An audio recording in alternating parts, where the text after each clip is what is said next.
बिस्मिल्लाहिर्रहमानिर्रहीम अस्सलाम वालेकुम। आज हमारा सर्च इंजन ऑप्टिमाइजेशन पे सेकंड लेक्चर है। फर्स्ट लेक्चर में मैंने आपको सर्च इंजन ऑप्टिमाइजेशन के बारे में थोड़ा सा इंट्रोडक्शन दिया था, उसके टाइप्स के बारे में डिस्कस किया था और एक दो डिफरेंट चीज़ें हमने जिनमें कीवर्ड्स क्या होते हैं, क्रॉलिंग क्या होती है, उसके बारे में डिस्कस किया था। आज का जो हमारा लेक्चर है वो बेसिकली नीच रिसर्च के ऊपर है कि नीच क्या होती है। नीच आपका आप कह सकते हैं कि आपका एक आइडिया भी कह सकते हैं, एक टॉपिक होता है जिसकी डोमेन में रह के आपने काम करना होता है। वो टॉपिक कोई भी हो सकता है, आपकी इंटरेस्ट पे भी डिपेंड करता है। या आप अगर किसी क्लाइंट के लिए काम कर रहे हैं या किसी फॉरेनर के लिए या किसी के लिए काम कर रहे हैं तो उसकी इंटरेस्ट के मतलब वो अगर जो आपको वो नीच कहेगा आपने उस पर काम करना होगा।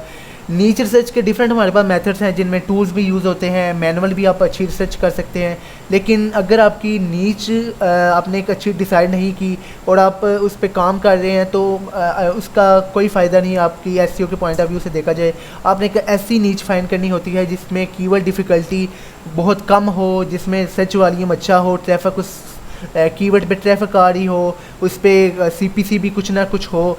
तो वो ये सारी चीज़ें कैसे करते हैं ये आज आपकी इस वीडियो में सीखेंगे। सबसे नीच रिसर्च के लिए जो मैं पहला मेथड यूज़ कर रहा हूँ वो मैं अमेज़ॉन को यूज़ करूँगा, उससे हम नीच फाइंड करेंगे। क्योंकि कीवर्ड रिसर्च भी एसईओ के पॉइंट ऑफ व्यू से मैंने आपको बताया था कि अगर हमने जिस कीवर्ड पे रिसर्च भी करनी है उससे पहले हमने एक अच्छी नीच डिसाइड करनी है कि किस नीच पे हम फर्दर कीवर्ड रिसर्च करें। अगर आपकी नीच अच्छी नहीं है, अगर आपने एक ऐसी नीच ढूंढ ली है जिस पे आप काम कर रहे हैं लेकिन आपको रिजल्ट्स नहीं मिलेगा, अगर उस पर हाई कंपटीशन है, उसकी कीवर्ड डिफ़िकल्टी बहुत ज़्यादा है, तो ये सारी चीज़ें आप कैसे चेक करते हैं। आपने सिंपल अपने ब्राउज़र पे आ जाना है और यहाँ पे आपने अमेज़ॉन ओपन कर लेना है।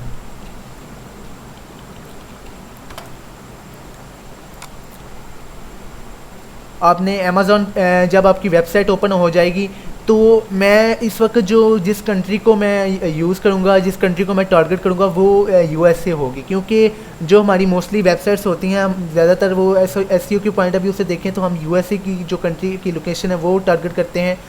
यहाँ पे आपको ऊपर लिखा आ रहा होगा डिलीवर टू पाकिस्तान, आपने इसे चेंज कर लेना। यहाँ पे न्यूयॉर्क का जो ज़िप कोड है वो यहाँ पे आपने पेस्ट कर लेना। वो आप गूगल से भी चेक कर सकते हैं। वो चेक करने का मेथड ये है कि आपने यहाँ न्यू टैब पे आना है और यहाँ पे लिखना है न्यूयॉर्क ज़िप कोड। आप आगे लिख लें न्यूयॉर्क ज़िप कोड और यहाँ पे ये देखें 10001 और यहाँ पे आके आपने ज़िप कोड की जगह वो पेस्ट कर देना है 10001 और ये लिख के आपने अप्लाई कर देना है और यहाँ पे कंटिन्यू। अब ये देखें कि यहाँ की जो डिफ़ॉल्ट लोकेशन वो न्यूयॉर्क पे शिफ्ट हो गई है। ये कुछ इस तरह का अमेज़ॉन का इंटरफेस आपके सामने आ रहा होगा। तो जब आप अमेज़ॉन आपके सामने ओपन हो जाएगा तो आपने यहाँ से अपने लिए एक अच्छी सी नीच देखनी है जिस पे आपका इंटरेस्ट भी हो, जिस पे आप फर्दर आगे काम कर सकें। नीच सेलेक्ट करने का, रिसर्च करने का एक मैं आपको बड़ा ही अच्छा एक मेथड बताता हूँ। आपने यहाँ पे जो सर्च बार है उस पर क्लिक करना है और यहाँ पे आपने आके ए लिखना है। जैसे मैंने ए का कीवर्ड लिखा, मेरे सामने एयरपॉड्स आ गए, एप्पल वॉच आ गई, एप्पल वॉच बैंड आ गए, एयर फ्राइड आ गए, triple A battery, Alexa, AirPod pro, मतलब मेरे सामने हज़ारों लाखों किस्म की नीचेज आ गई। सिर्फ मैंने ए का कीवर्ड डाला है। अभी मैं इसके आगे बी का कीवर्ड डाल देता हूँ तो मेरे सामने ए बी रोलर आ गया, ब्रेवा आ गया, स्टेक्ट वॉल आर्ट आ गया, अबव ग्राउंड पोल, ये सब नीचेज हैं। आपने अपने लिए इनमें से अच्छी और माइक्रो नीच फाइंड करनी होती है। अच्छा, इससे पहले आप एक डिफरेंस समझ लें कि माइक्रो क्या होती है, मैक्रो क्या होती है। मैक्रो हम अपनी लैंग्वेज में बोलते हैं कि एक ब्रॉड एक नीच होती है जिस पे मतलब आप कह सकते हैं कि एक ऐसी नीच जिस पे कंपटीशन भी आप कह सकते हैं ज़्यादा होगा, जिस पे वेबसाइट भी ज़्यादा हो और जिस पे कंटेंट भी आप बहुत ज़्यादा लिख सकते हैं। माइक्रो नीच एक ऐसी नीच होती है जैसा कि अगर मैं आपको एग्जांपल दूं, मैं अगर एक बॉल पे काम कर रहा हूँ, एक क्रिकेट बॉल है, उस बॉल पे अगर मैं लिखूँ कि इसका कलर रेड है, इसके उस बॉल की सिर्फ मैं रेड कलर पे अगर मैं आर्टिकल लिखता जाऊँ, उस पर काम करता जाऊँ तो ये एक मेरी माइक्रो नीच बन जाती है। इसे हम माइक्रो नीच कहते हैं। अच्छा, ये सारी चीज़ें एक्सप्लोर करने से पहले एक और चीज़ देख लें। यहाँ पे मैंने एक एक्सटेंशन की है जिसका नाम है अमेज़ॉन सजेशन एक्सपेंडर। ये भी आप क्रोम की सिंपल सी फ्री एक्सटेंशन है। आपने इससे जाके ऐड टू क्रोम कर लेना और इसे पिन कर लेना है। ये जितने भी आपको आइडियाज़ यहाँ पे नज़र आ रहे हैं ये सिर्फ इस एक्सटेंशन की वजह से नज़र आ रहे हैं। यहाँ पे सिर्फ मैंने ए बी का कीवर्ड डाला तो यहाँ पे मेरे सामने डिफरेंट नीचेज आ गई। अभी मैं यहाँ पे इससे स्पेस डालूँ तो ये देखिए, तो space A B roller wheel, आपने एक एक चीज़ को करना है। आप उनमें से कोई भी आपकी नीच बन सकती है, उनमें कोई भी आपका आपको जिसमें इंटरेस्टिंग हो, जिसको आप में इंटरेस्ट लगे कि ये चीज़ में मैं फ़र्दर काम कर सकता हूँ। जैसे मैं अगर यहाँ पे एफ़ लिखता हूँ, उसके सामने अगर मैं कीवर्ड डालूँ फ़िश लिख लेते हैं, fish oil, fish tank, fish nets, stocking, ये सारी डिफरेंट नीचे लाखों किस्म की मेरे सामने आ जाएगी। ये एक किस्म की आप कह सकते हैं कि जो आपकी माइक्रो नीच ही होगी। अगर आप डायरेक्ट मैं अगर फ़िश को टारगेट करूँगी तो ये मैक्रो नीच बन जाएगी। अगर मैं लिखूँ फ़िशिंग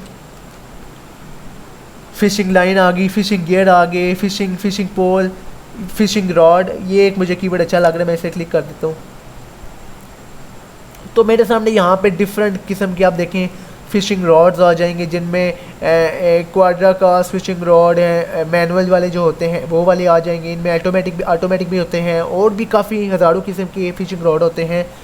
अभी ये एक मेरी नीच बन सकती है। अगर मैं इसे आगे लेके चलूँ, तो मैं अगर बताऊँ कि अगर मैं इस पर काम करना चाहूँ तो मैं कैसे करूँगा।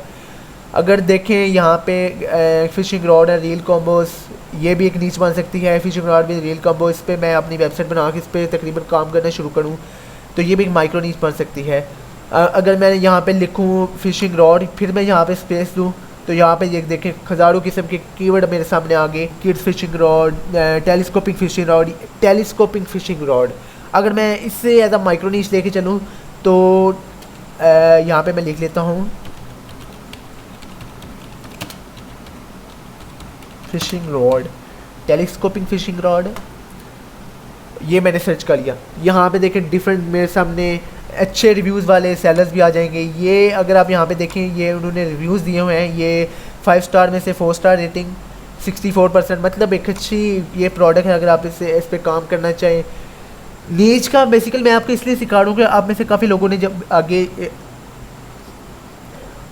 नीच का मैं आपको इसलिए सिखा रहा हूँ कि आपने यहाँ से सीख के काफ़ी लोगों ने अपनी ब्लॉगिंग वेबसाइट भी स्टार्ट करनी है, अमेज़ॉन एफिलिएट वेबसाइट, तो ये आपके लिए एक अच्छी प्रोडक्ट हो सकती है अगर आप उसमें एक अच्छी नीच फाइंड करें।